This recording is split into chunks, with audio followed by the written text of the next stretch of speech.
Hello there.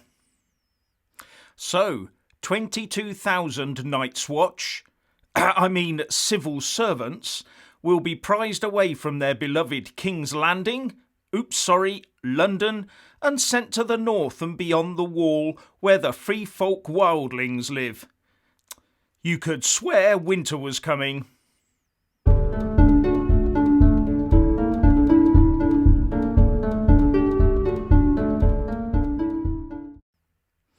Firstly, as ever, please kick that YouTube algorithm up the rear by giving this video a big fat like, and I'm always uploading new content, so please do check my YouTube channel daily. Well, the civil service mandarins are not going to be particularly overjoyed with this one, are they? Game of Thrones analogies aside, I'm afraid I'm going to have to mention another classic television series, Yes, Minister, as the Sir Humphreys of this world will not be happy at being forced to leave the metropolitan power base they have spent eons building. As one of the little snippets you may have missed from yesterday's budget was the Chancellor Rishi Sunak announcing that loads of Westminster-based civil service jobs are going to be scattered to the four winds and redistributed around the UK. The civil service that has taken such great pains to become as disconnected from the rest of the nation as it can will now find itself mingling among the great unwashed. You can imagine the ashen looks on the faces of senior civil servants as they contemplate a life out in the sticks. One supposes many of them will need assistance, a sort of care in the community for those emerging from the confines of the Westminster bubble. How can many of the more ambitious amongst them possibly function when they're not welded to the innards of the machine that spews out the promotions, peerages, knighthoods and gongs? How can they possibly compete for budget money with those that have day-to-day, eyeball-to-eyeball contact with ministers? And they will be asking themselves important life-changing questions like, do they have theatres and ballet up north? And will I have to survive on a fare of fried Mars bars? As well as, do I have to learn the offside rule and maybe own some ferrets in order to fit in? And then they'll be Googling for any trendy wine bars while worrying if their briefcases, bowlers and brollies will make them stand out. These civil servants will all, of course, have been well aware in the last couple of months that this was coming up in the budget. And one supposes they'll have been doing their darndest to head it off at the pass, which may go some way to explain certain recent events at the top of the civil service.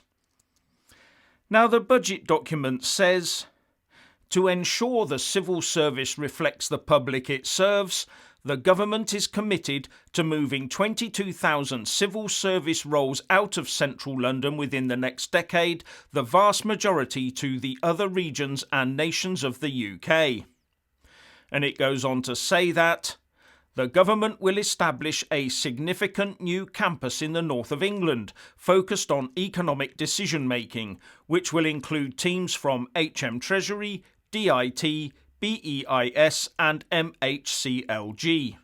Furthermore, as the UK's Economics and Finance Ministry, HM Treasury will establish representation in all the nations of the UK, building on its existing presence in Scotland with new positions based in Northern Ireland and Wales for the first time. This would definitely put a thumb in the optic of the Westminster centralised bureaucratic elite. But it is a great way of getting full civil service support for HS2 and Northern infrastructure development. In fact, for them, HS2 will have to be far more wide-ranging and much faster, otherwise they will feel completely cut off from their London power base. You can see them already building in the case for HS2 season tickets as part of their salary package, can't you? After all, it will entail extremely important reasons to head towards those oh-so-important meetings, won't it? You know, like Lord's Cricket Ground, Wimbledon, Twickenham and even Ascot Racecourse. Yes, it's going to be a tough cord to cut, that one. Or maybe it'll be that last job out into the wilderness, a Judge Dredd sort of thing, taking red tape to the heathens. And then the civil service top dogs will spend the next 20 years writing reports on how inefficient this all is and that everything should be centralised back into Westminster to save money and travelling time. You can see it coming a country mile off, can't you? Now let's move a bit further afield, shall we, and take a look at France.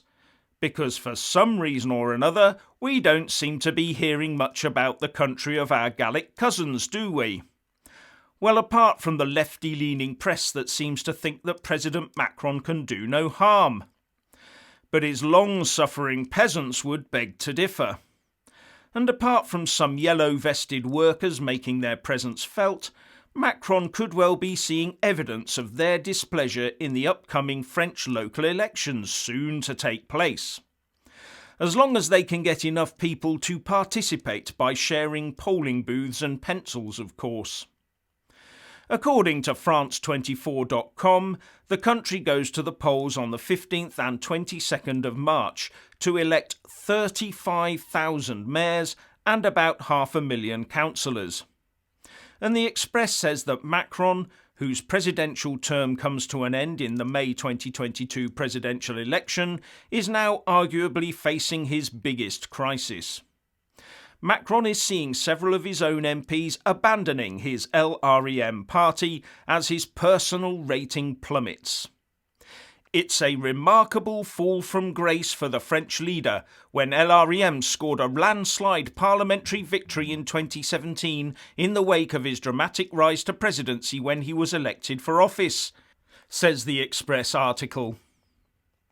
So teacher's pet Emmanuel Macron will be cuddling into his wife's arms tonight as she reads him his bedtime story.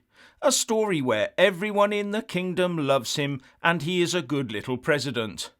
And boy does he need some comfort before the country goes to the polls for these local elections, because he is set to lose shed loads of seats. And it's hard to see a way for him to recover before he himself is tested at that ballot box. And this will of course bolster the chances for Marine Le Pen, something the Eurocrats will be very, very concerned about. But the EU does continue to get on with its own thing, doesn't it? The European Court of Justice has just today handed down a judgment against another EU 27 country by fining Rome for its infractions. That being for not recovering aid that was illegally granted to the hotel sector in Sardinia.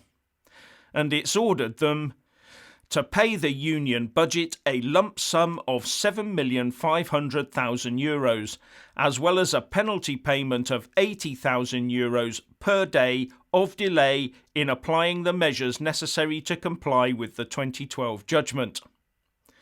Talk about kicking a man when they're down, eh? Brussels must be desperate for the money, mustn't it?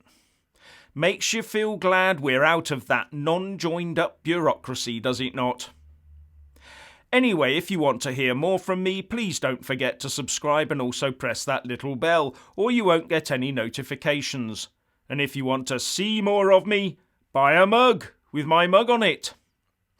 So what do you think about all of this? Please share and comment, and thank you for watching.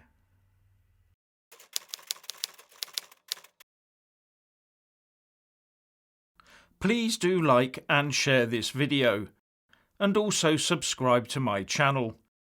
And when subscribing, please do remember to press on the little bell next to the subscribe button. That way you'll get an alert every single time I put up a new video. And thank you very much for watching.